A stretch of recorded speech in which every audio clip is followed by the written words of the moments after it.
여러분 반갑습니다. 저는 이제 여러분들과 함께할 남정훈 목사입니다. 잘 부탁드립니다. 네, 요즘 청소년들 중에서 불안을 호소하는 청소년들이 많다고 합니다.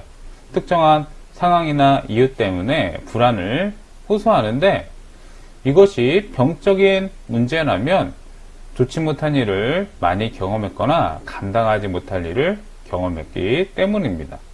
실존주의 철학자 셰렌 키에르 케고르는 불안을 극복하는 유일한 방법은 신앙이다 라고 말했습니다.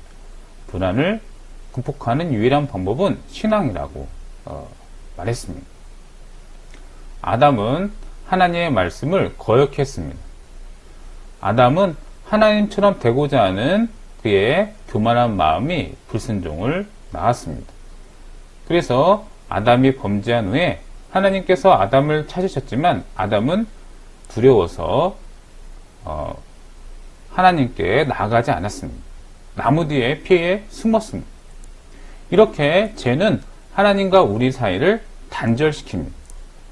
그리고 단절됨으로 말미암아 불안과 두려움 속에서 살아가게 됩니다. 하나님과 우리 사이가 단절되어서 예수님께서 이 땅에 오신 것이죠.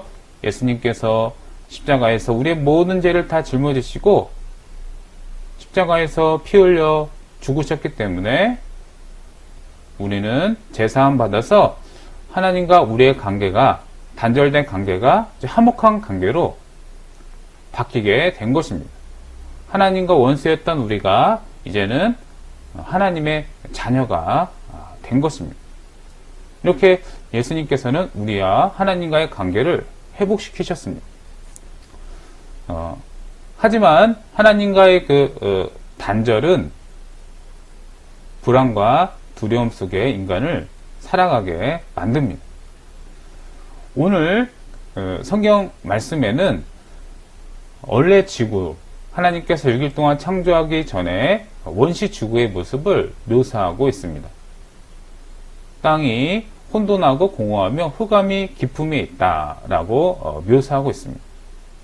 이처럼 하나님께서 역사하고 개입하지 않는 어떠한 장소든지 생명이 살아갈 수 없는 무질서한 황폐한 땅이 되는 것입니다.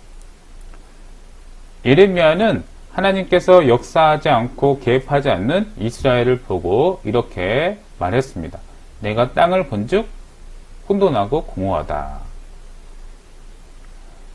인간은 하나님을 떠나서 떠나면 참된 아름다움도 기쁨도 없고 불안과 두려움, 공허함 속에 살아가게 되는 것입니다.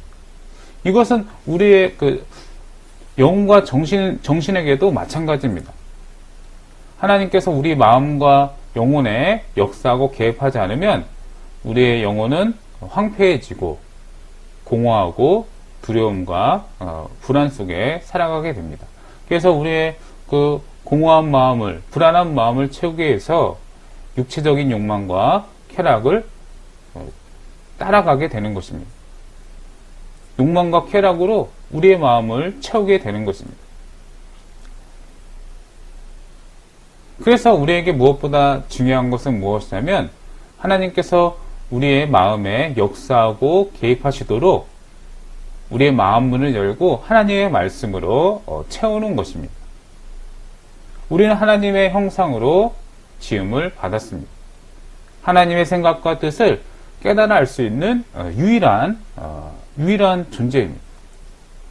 인간은 하나님을 떠나서는 아무것도 할 수 없습니다.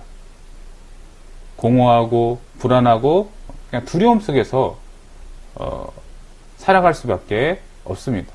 우리의 삶에 하나님의 말씀으로 채워질 때 우리는 하나님의 형상으로 온전히 살아갈 수 있게 됩니다.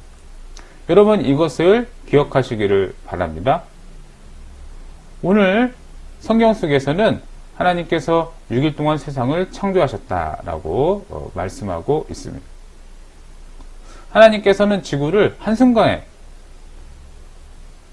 하루 만에, 아니 1초 만에 다 창조하실 수도 있었습니다. 그러나 하나님께서는 그렇게 하지 않고 6일 동안 나눠서 질서 있게 나눠서 지구를 만드셨습니다.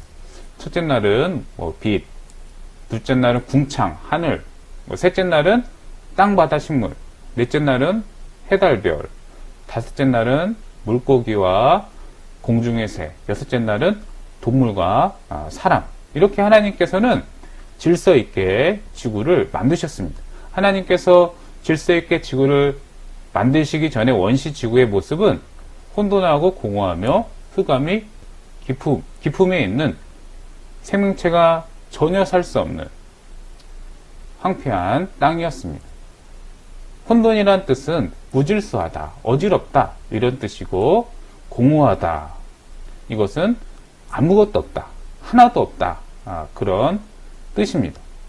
그래서 생명체가 전혀 살 수 없는 그 황폐한 무질서한 지구를 하나님께서 그냥 내버려 두시지 않으시고, 하나님께서 하나님의 영으로 운행하시고, 그리고 6일 동안 하나님께서 창조하셨습니다. 하나님께서 새로운 질서를 확립하신 것입니다. 여러분 한번 생각해 보세요. 우주 만물이 얼마나 질서가 있습니까? 태양계를 보더라도 정말 질서가 있습니다. 한치의 오차 없이 운행되는 것을 우리가 알 수가 있습니다. 그리고 우리가 경험하는 사계절도 매년 똑같이 한치의 오차 없이 운행하는 것을 우리가 알 수가 있습니다. 이렇게 하나님은 무질서의 하나님이 아니라 하나님은 질서의 하나님, 화평의 하나님이십니다. 우리는 질서의 하나님으로부터 지음받은 존재입니다. 그래서 우리는 하나님을 닮아서 질서 있고 규칙적으로 살아가야 됩니다. 요즘 이제 부모님들이 깜짝깜짝 놀란다고 해요. 이제 학생들의 방에 들어가면 너무 혼돈하고 무질서하고 어디서 어떻게 손을 대야 될지 전혀 이제 알 수 없는 그런 상태의 그 방을 보고 깜짝깜짝 놀라는 거죠. 그래서 우리 생명의 빛, 우리 학생들은 방을 질서 있게 정리정돈 잘하고 이제 깨끗하게 청소도 잘하는 질서 있게 만드는 우리 청소년들 되기를 바랍니다. 하여튼간 하나님께서는 말씀으로 이 세상을 창조하셨습니다. 그래서 우리의 그 희망이 없고 불안하고 두려움 속에 살아가는 우리의 인생에 찾아오셔서 생명의 빛을 비춰 주셨습니다. 우리는 질서의 하나님으로부터 지음받은 존재라는 것을 우리가 알고 하나님 앞에 겸손하게 살아가며 하나님께 영광 돌리는 우리 청소년들, 생명의 빛 학생들 다 되기를 주님의 이름으로 소망합니다. 기도하겠습니다. 사랑이 많으신 하나님, 두려움과 또 불안과 공허 속에 살아가는 우리의 인생에 찾아오셔서 말씀으로 새롭게 변화시켜 주셔서 감사합니다. 우리가 늘 하나님 말씀을 붙잡고 하나님 뜻 가운데 살아갈 수 있도록 인도해 주세요. 하나님께서 한 주간도 도와주세요. 예수님의 이름으로 기도합니다. 아멘.